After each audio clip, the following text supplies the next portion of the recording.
شکست و فتح تو نصیبوں سے ہے ولی امیر، مقابلہ تو دل ناتوان نے خوب کیا۔ میری تمام پاکستانیوں سے گزارش ہے کہ صرف اس بات کو نہ دیکھیں کہ ہماری پاکستانی کرکٹ ٹیم آسٹریلیا سے سیمی فائنل میچ ہار گئی، بلکہ اس بات کو دیکھیں جو ناقابل ستائش ہے کہ وہ کس قدر جواں مردی سے مقابلہ کرتے رہے۔ ہم سب جانتے ہیں کہ پاکستانی ٹیم نے اپنا بہترین کھیل پیش کیا۔ شاید اسی وجہ سے شاعر نے کہا تھا، گرتے ہیں شاہ سوار ہی میدان جنگ میں، وہ طفل کیا گرے جو گھٹنوں کے بل چلے۔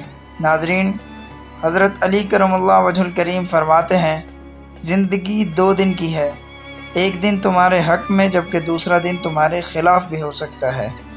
جو دن تمہارے حق میں ہوگا اس دن پر غرور مت کرنا، اور جو دن تمہارے خلاف ہوگا اس دن صبر سے کام لینا۔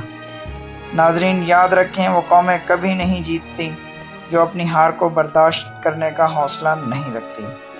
یہ بات بالکل صحیح ہے کہ اگر حسن علی، جو کہ پاکستانی ٹیم کو کئی میچ جتوا چکے ہیں، اگر وہ کیچ پکڑ لیتا تو شاید نتائج آج مختلف ہوتے، لیکن یہ دن شاید اس کے حق میں نہیں تھا۔ اگر آپ نے اس کی آنکھوں کی اداسی دیکھی ہو تو ہمیں اندازہ ہوگا کہ آن فیلڈ جو پلیئر کھیل کے بعد ہار کر گراؤنڈ سے باہر آتا ہے وہ اندر سے کس قدر جذباتی ہوتا ہے، اور اگر ہار میں اس کا ذرا سا بھی کردار ہو یا اس کی وجہ سے ہارے ہوں تو آپ سمجھ سکتے ہیں کہ اس پر کیا گزرتی ہوگی۔ ناظرین، اللہ رب العزت سے دعا ہے کہ اللہ ملک پاکستان اور اس کی ٹیم کو زندگی کے ہر مقابلے میں کامیابیاں عطا کرے۔